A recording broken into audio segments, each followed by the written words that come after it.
Ang palabas ay nagsisimula sa kwento ni Uka Ishimori, isang mahiyain na dalaga na nahihirapan makipagkaibigan.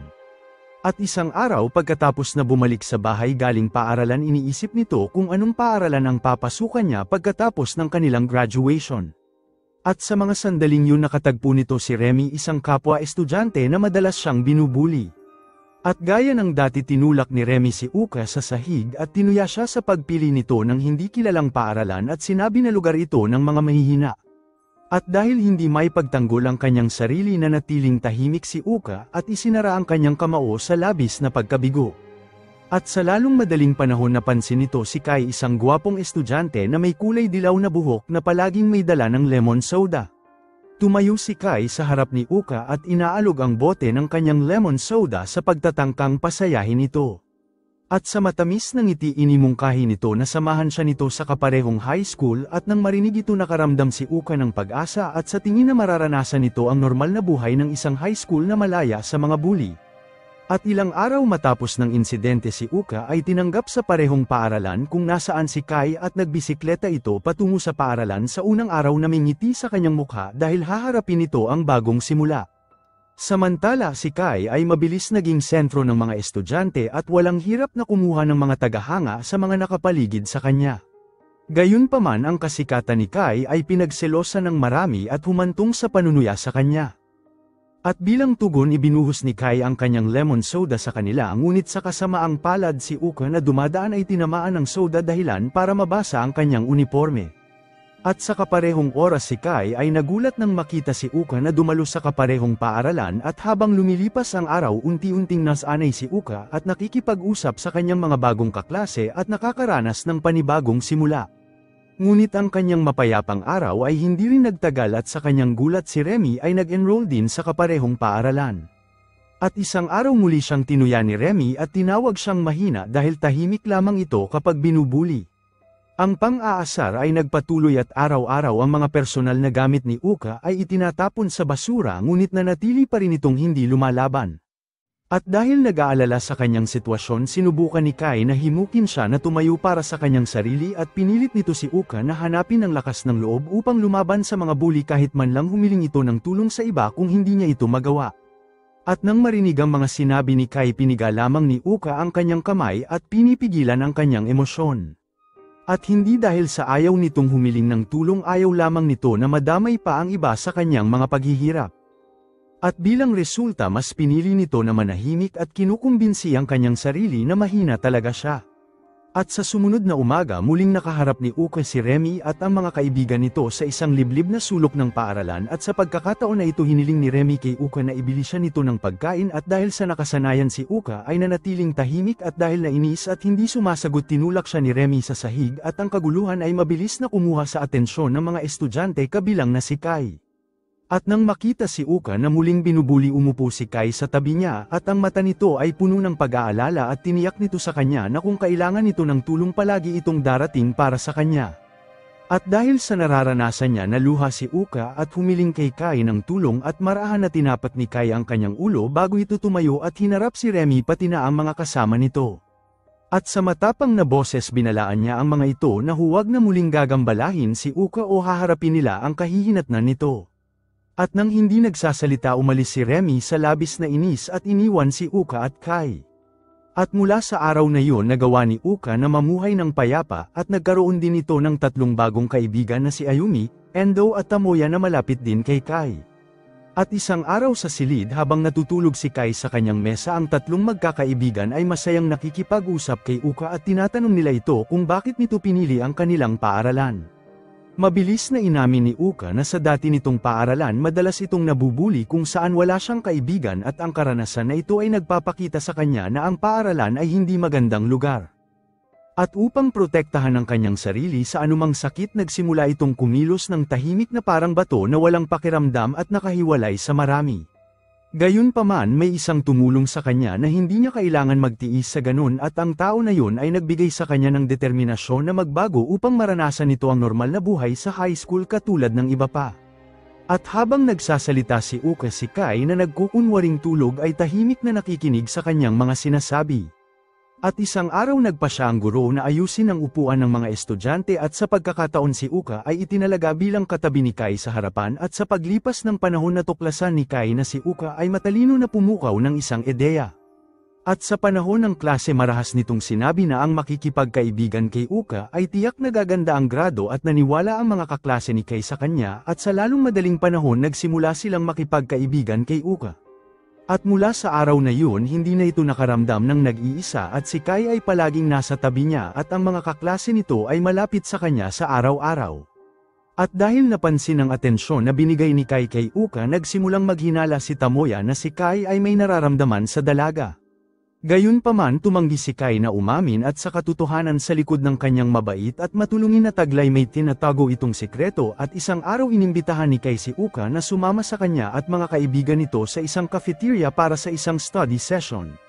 At habang papalapit ang exam kailangan nila ng tulong ni Uka upang mag-review at hindi nagtagal isang babae na si Serena ay dumating kasama ang dalawang kaibigan niya at si Serena ay ang dating kasintahan ni Kai ngunit sa kabila ng kanilang paghihiwalay nanatili silang magkaibigan.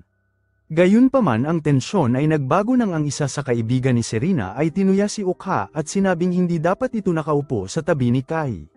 At si Serena na nagalit sa bastos na ugali ng kanyang kaibigan ay mabilis na kumuha ng baso at ibinuhos ang laman nito sa kanya. Pagkatapos ay lumingon ito kay Uka at taos-pusong humiling ng tawad para sa pag-uugali ng kanyang kaibigan. At sa sumunod na araw sa paaralan nakita ni Serena ang kanyang sarili na hinarap ng kanyang mga kaibigan at hiniling nila na humingi ito ng paumanhin para sa pagpapahiya nila sa kanila. Gayunpaman sa tingin nito na wala siyang ginawang mali at tumanggi si Serena dahilan upang magalit ang mga ito at sa gitna ng galit ang isa sa kanila ay umatake at sa mga sandaling yun dumating si Uka at hindi sinasadyang nasaksihan kung ano ang nangyari. At nang walang pag-aalinlangan lumapit ito upang ipagtanggol si Serena at determinado na suklian ang kanyang kabaitan. At sa kabutihang palad dumating si Kai sa tamang oras at sinamahan si Uka upang ipagtanggol si Serena.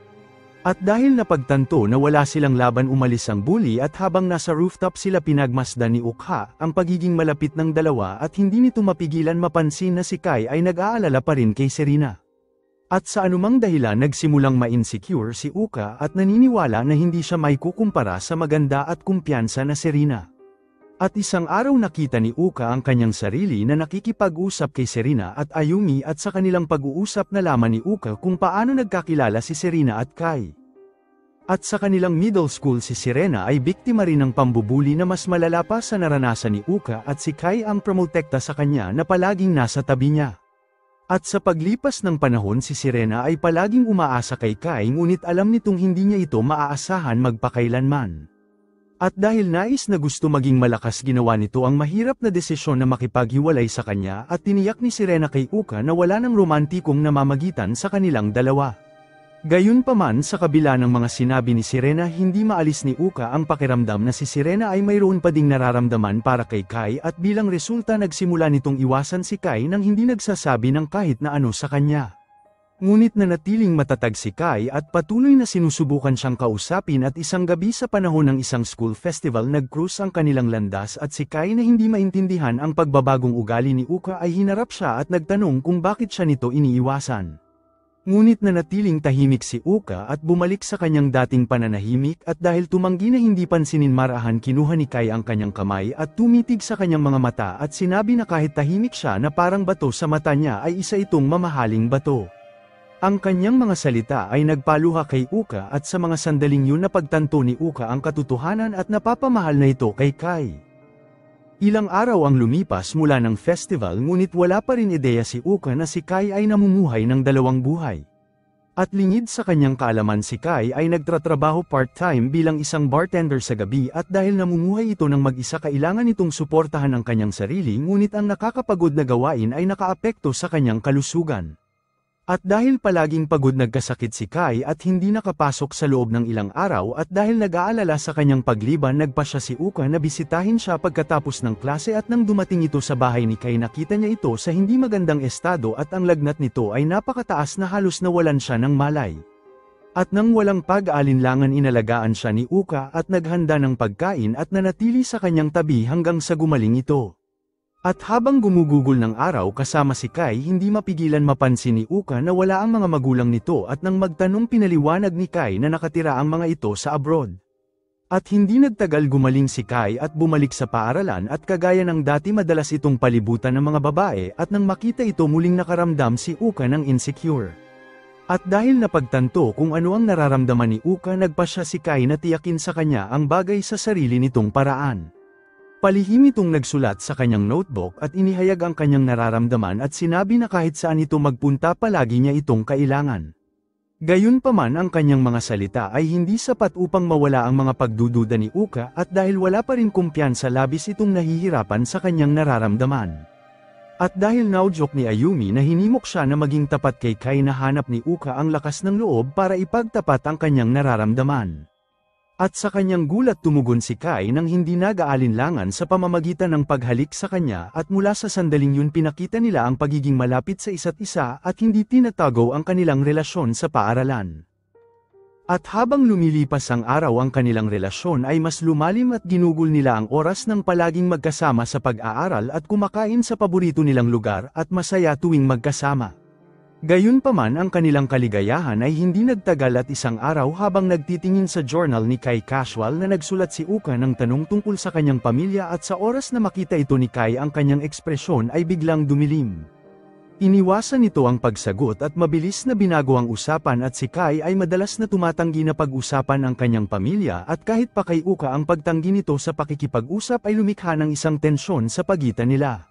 Sinimulan nitong umiwas at iniiwasan ang pakikisalamuha sa kanilang mga kaibigan at nagsimulang maging tahimik. At dahil nag-aalala sa pagbabago ni Kai, nagpasya si Tomoya na makialam at nilapitan nito si Uka at inihayag ang katotohanan tungkol sa part-time job ni Kai.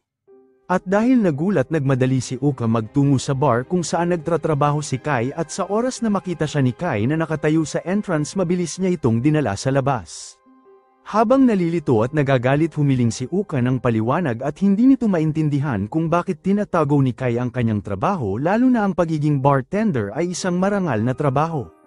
Gayunpaman nakita ni Kai ang mga bagay ng kakaiba at para sa kanya ang bar ay bahagi ng buhay sa gabi at isang mundo na hindi para sa isang tulad ni Uka. Ang kanilang magkasalungat na pananaw ay nagdulot sa kanila ng hindi pagkakaunawaan at dahil nakaramdam ng inis sa pagpupumilit ni Uka, mas lalong nadismaya si Kai at nang hindi nagsasalita tumalikod ito kay Uka at naglakad papalayo at iniwan si Uka na nalilito at labis na nasaktan. Ang araw ng Pasko ay dumating at nagdiwang si Uka kasama ang kanyang mga kaibigan. Gayunpaman nang makita ni Kai ang litrato ni Uka at mga kaibigan nila na masaya sa selebrasyon sa social media, may isang bagay sa loob niya na biglang nagbago at napagtanto nito kung gaano kahalaga si Uka para sa kanya. At dahil napuno ng emosyon, gumawa si Kai ng isang desisyon at iniwan nito ang kanyang trabaho at tumakbo upang hanapin si Uka. Ngunit sa kasamaang palad, sa oras na dumating ito sa selebrasyon, umalis na ang dalaga at sa harapan nila humingi ng tawad si Kai sa pagtago ng kanyang personal na buhay bilang sekreto ng matagal. At dahil naiintindihan ang kanyang paghihirap ang kanyang mga kaibigan, ay pinatawad siya at sinabi sa kanya kung saan nagtungo si Uka. At nagpunta ito sa lugar kung saan sila unang nagkita ni Kai at nang walang pag-aalinlangan hiniram ni Kai ang bike ni Tomoya at nagmadali, at sa oras na malapit nang matapos ang palabas, narating ni Kai ang kanyang destinasyon at doon nakita nito si Uka na nakatayo ng mag-isa. At dahil napuno ng emosyon, inilabas nito ang kanyang journal at isinulat ang sagot sa tanong ng dalaga na matagal na nitong tinanong. At habang pinipigilan ng luha, pinagtapat ni Kai ang katotohanan at ang kanyang ina ay pumanaw na noong siya ay 3 taon gulang pa lamang at ang kanyang ama ay nawala noong bata pa ito. At mula noon namuhay na ito ng mag-isa at itinago ang kanyang sakit sa kaibuturan ng kanyang puso. Itinago nito ang katotohanan dahil natatakot ito na kapag nalaman ito ng mga taong malapit sa kanya ay iiwanan siya ng mga ito, katulad ng nangyari sa kanyang pamilya. At nang marinig ito, tiniyak sa kanya ni Uka ng buong puso na kahit ano pa ang mangyari, palagi itong mananatili sa kanyang tabi. Salamat sa panunood. Kung nagustuhan mo ito, huwag kakalimutan mag-like at subscribe para sa mga susunod pa nating movie recap.